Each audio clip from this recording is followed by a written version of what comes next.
আমার স্বামী বিদেশে যাওয়ার পর থেকে আমার ছোট দেবর বাড়ির সব কাজের দায়িত্ব নিয়েছে।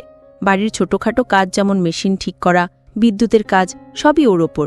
একদিন আমার সেলাই মেশিনে কাপড় আটকে গেল। নিজেই চেষ্টা করলাম ঠিক করতে, কিন্তু কিছুতেই ঠিক হচ্ছিল না। বেশ খানিকটা বিরক্ত হয়ে আমি আমার দেবরকে ডেকে নিলাম। সে এসে মেশিনটা দেখল, বলল, ভাবি, আপনার মেশিনে তো মূর্ছে পড়েছে, পুরোটা খুলে আবার ঠিক করতে হবে। আমি প্রযুক্তির ব্যাপারে বিশেষ কিছু জানি না, তাই বললাম, যা করার তাড়াতাড়ি করো, আমার অনেক কাজ আছে। শুধু এটুকুই বললাম, যা করতে হবে করে নাও। সে কিছু সময়ের জন্য বাইরে চলে গেল, হয়তো কোনো সরঞ্জাম বা অন্য কিছু আনতে। কিছুক্ষণ পরই সে ফিরে এলো এবং বলল, চলুন ভাবি। তার মুখে সামান্য হাসি ছিল, কিন্তু তার চোখে একটা অদ্ভুত ঝিলিক দেখলাম, যা আমার ঠিক বোঝা গেল না। এই কথা শুনে আমি একটু বিভ্রান্ত হয়ে গেলাম, কারণ সে আমাকে তার ঘরে নিয়ে যেতে চাইল।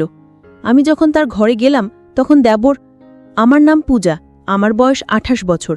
আমি দেখতে অনেক সুন্দর ছিলাম, গায়ের রং ছিল ফর্সা। আমার স্বামী বিদেশে যাওয়ার পর আমার দেবর সবসময় আমার সাথেই থাকত। দিন দিন তার ব্যবহার অনেকটা পরিবর্তন হতে থাকে। একদিন সে আমাকে এমন কিছু বলল যা শুনে আমি তো অবাক হয়ে গেলাম। বন্ধুরা, আজকের গল্পটা অনেক বেশি স্পেশাল, আশা করছি তোমাদের ভালো লাগবে। গল্পগুলো ভালো লাগলে ভিডিওটি লাইক, শেয়ার এবং চ্যানেলটি সাবস্ক্রাইব করো প্লিজ। বিয়ের পর থেকেই সংসারের টানাপড়েন ও প্রতিদিনের খরচের বোঝা ধীরে ধীরে আমার উপর পড়তে শুরু করল। বাড়ির অবস্থাও এমন ছিল না যে কোনো সাহায্য ছাড়া চলতে পারব। বাধ্য হয়ে একদিন নিজেকে বললাম, কিছু একটা করতে হবে। যদিও আমি পড়াশোনায় তেমন কিছু জানি না, কোথাও চাকরি পাওয়া সম্ভব ছিল না, তাই ভাবলাম মহল্লার মহিলাদের কাপড় সেলাই করা শুরু করব।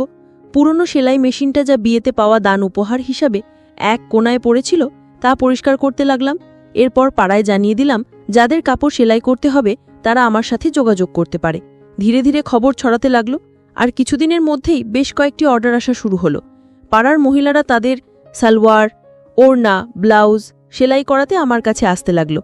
কাজটা ভালোভাবে করতে শিখে গেলাম, আর এই সেলাইয়ের মাধ্যমেই সংসারের খরচ চালাতে শুরু করলাম। সেলাই করতে করতে প্রায়ই আমার বাড়িতে মহিলারা ভিড় করত। কারো মাপ নেওয়া, কারো ফিটিং ঠিক করা, কেউ আবার পুরনো কাপড় নতুন ফ্যাশনে সেলাই করাতে চাইত, আর কেউ কেউ শুধুই মন খুলে গল্প করতে আসত। ধীরে ধীরে এই সেলাইয়ের কাজের সাথে তাদের সঙ্গেও এক ধরনের সম্পর্ক গড়ে উঠল।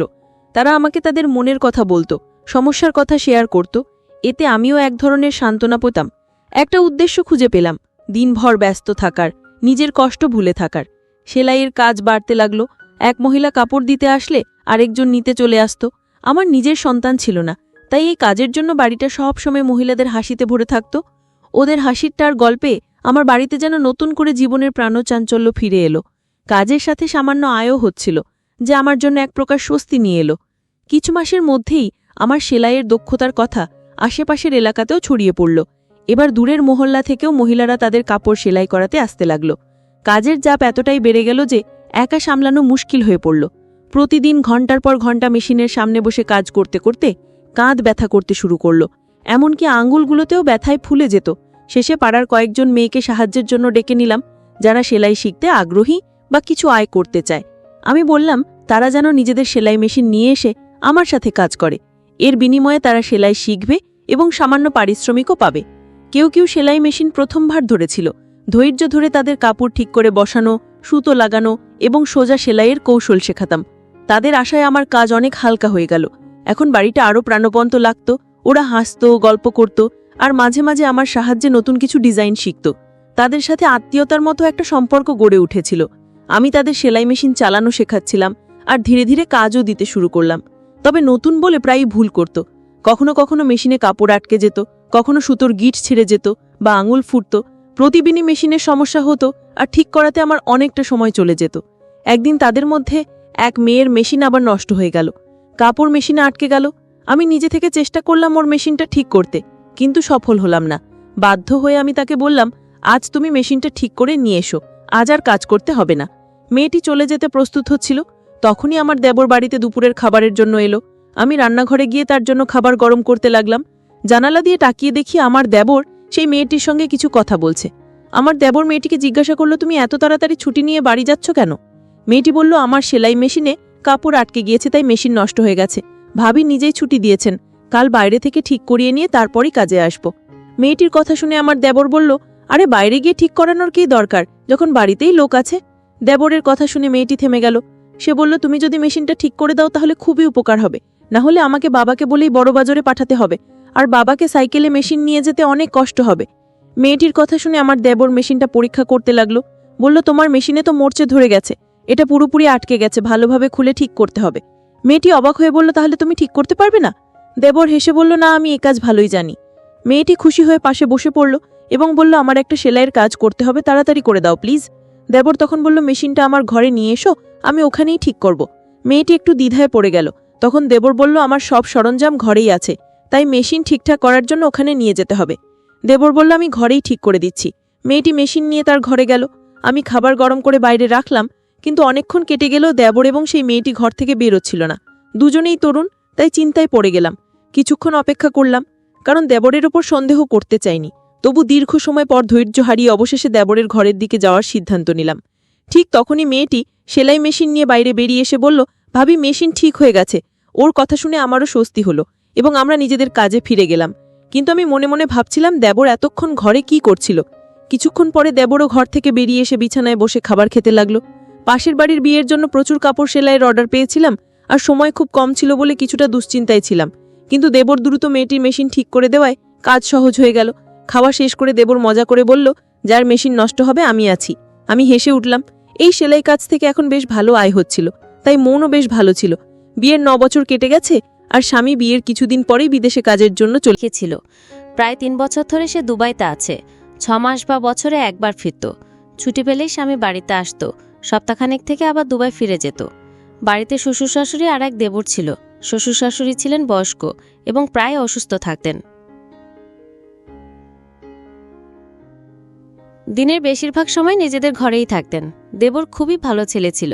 বয়স মাত্র 20 হলেও সে নিজেই একটি দোকান খুলেছিল, যেখানে মেশিন মেরামতের কাজ করত। আমি ওকে বলতাম, তুমি এখনো ছোট, পড়াশোনা করাটাই দরকার। কিন্তু সে বলতো, ভাবি, সংসার তো চালাতে হবে, কতদিন আর সব দায়িত্ব ভাইজের ওপর ফেলে রাখা যাবে। ভাই বিদেশে আছে, বাড়িটাও ভাড়ার, মা বাবা অসুস্থ, তাই আমাকে কাজ করতেই হবে।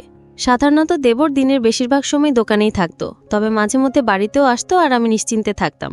দেবর বাড়িতে এলে এখানে ওখানে ছোটখাট কাজগুলো করে দিত। আমার সাথে বসে অনেক গল্পও করত। মেয়েরা যেসব মেশিন নিয়ে আসতো তা প্রায় নষ্ট হয়ে যেত, আর আমি দেবরকে বললেই সে দ্রুত ঠিক করে দিত। একদিন আমি সেলাই করছিলাম, আবারও সেই মেয়েটির মেশিন নষ্ট হয়ে গেল। এতে আমার রাগ উঠে গেল। বললাম, তুমি এত বড় হলে, কতদিন ধরে তোমার সেলাই শেখাচ্ছি, অথচ এখনও কিছু শিখতে পারোনি। আমার রাগ দেখে মেয়েটি কেঁদে ফেলল। আমি ওকে বললাম, তোমার মেশিন নিয়ে যাও এবং বাড়ি যাও। কিন্তু ঠিক সেই সময় আমার দেবর বাড়িতে এলো আর মেয়েটিকে কাঁদতে দেখে বলল, ভাবি, ও কাঁদছে কেন? দেবর আশেপাশে সব মেয়েদের চিনত, তাই ওদের ব্যাপারে খোঁজ খবর নিত। আমি বিরক্ত হয়ে বললাম, এই মেয়েটি আমাকে খুবই বিরক্ত করছে, মনে হচ্ছে ওকে কাজ থেকে বাদই দিয়ে দিই। ইচ্ছে করেই মেশিন নষ্ট করে ফেলে। আমার কথা শুনে দেবর হেসে ফেলল। আমি রাগের মধ্যে ছিলাম, তাই ওকে একটু বকাও দিলাম। দেবর বলল, ভাবি, এর কোনো দোষ নেই। আজকালকার মেশিনগুলোই এমন সহজে খারাপ হয়ে যায়। পুরনো দিনের মেশিন কিনলে তার অনেক বছর পর্যন্ত কোনো সমস্যা হতো না। এখন তো সবকিছুই লোকাল মানের। দেবরের কথা শুনে আমি ওর দিকে তাকালাম। সে তখন পকেট থেকে মোবাইল বের করে বলল, ভাবি, দাদার কল এসেছে, আপনি কথা বলুন, আপনার রাগও মিটে যাবে। স্বামীর কথা শুনে আমি হেসে ফেললাম। দেবর খুবই দুষ্টু ছিল, মাঝে মাঝেই আমাকে মজা করত। আসলে কয়েকদিন ধরে আমার স্বামীর সাথে কথাই হয়নি, হয়তো কাজের জন্য ব্যস্ত ছিল। প্রায় প্রতিদিনই দেবরকে বলতাম, দাদার সাথে একটা কল লাগিয়ে দাও, কিন্তু সে প্রতিবারই বলতো, ভাবি, আজ মোবাইলে টাকা নেই, কাল কথা বলিয়ে দেব। তবে বেশ কিছুদিন পার হয়ে গেলেও সে কলটা করে দেয়নি। হয়তো সত্যি ওর মোবাইলে টাকা ছিল না, কিন্তু আজ দেবর আমাকে মোবাইলটা ধরিয়ে দিতেই সবকিছু ভুলে গেলাম। মোবাইল হাতে নিয়ে নিজের ঘরে গিয়ে স্বামীর সঙ্গে কথা বলতে শুরু করলাম। বহুদিন ধরেই কথা হচ্ছিল না, তাই অনেক প্রয়োজনীয় কথা বলার ছিল। প্রায় 15 মিনিট পর কথা শেষ করে যখন কল কাটতে যাচ্ছিলাম, তখন স্বামী বললেন, মা বাবার সাথেও একটু কথা বলিয়ে দাও। আমি মোবাইলটি নিয়ে শ্বশুর শাশুড়ির ঘরে গিয়ে আমার স্বামীর সঙ্গে কথা বলে তারা বেশ খুশি হলেন। সেখান থেকে বেরিয়ে এসে দেখলাম দেবর বাইরে নেই। এক মেয়ে বলল, ও এখনও তানিয়ার মেশিন ঠিক করছে, আর ওর ঘরের দিকেও ইশারা করলো। আমি কিছুটা অবাক হলাম, কারণ এতক্ষণ ধরে ওরা ঘরের ভেতরেই ছিল। ঠিক তখন মনে পড়ল, আমি এখনও দেবরের জন্য খাবার গরম করিনি। নিজের মাথায় হাত ঠেকালাম। স্বামীর সঙ্গে কথা বলার ফাঁকে দেবরের খাবার দেওয়ার কথাই ভুলে গিয়েছিলাম। দেবর যখন বাইরে এলো, তখন আমি বললাম, তুমি বসো, আমি তোমার জন্য খাবার গরম করে আনি। কিন্তু দেবর বলল,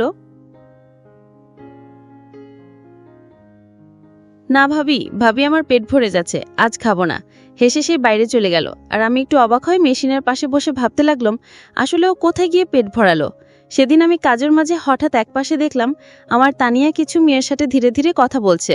তার মুখে এক ধরনের আনন্দ ঝলকাচ্ছিল, যেন সে আনন্দে মেতে আছে। তার মুখে এক অদ্ভুত লালচে আভা ফুটে উঠেছিল, যা দেখে আমার মধ্যে হালকা অভিমান তৈরি হলো। আমি এগিয়ে গিয়ে প্রশ্ন করলাম, তানিয়া, তোমার মেশিন ঠিক হয়ে গেছে? সে তাড়াতাড়ি মাথা নাড়ল।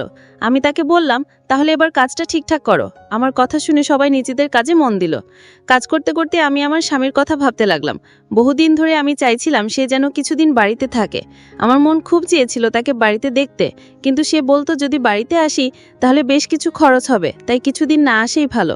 আমি জানতাম সে আমাদের ভবিষ্যতের জন্য প্রতিটি টাকার হিসাব করছে, যাতে আমাদের ভবিষ্যৎ আরও ভালো হয়, কিন্তু তবু তার দূরত্ব আমাকে কষ্ট দিচ্ছিল। মনে মনে ভাবতাম, সে যদি প্রতিদিন বাড়ি ফিরতো, আমার সাথে থাকতো, তাহলে কেমন হতো। আমি চাইতাম সে বাড়ি ফিরুক, হয়তো কমাই হবে, কিন্তু সে পাশে থাকলে সবকিছু সহজ হতো। তাই আমি চুপচাপ সেলাইয়ের কাজে মন দিতাম। সেলাই করার মাধ্যমে কিছু আয় করতে পারছিলাম, যা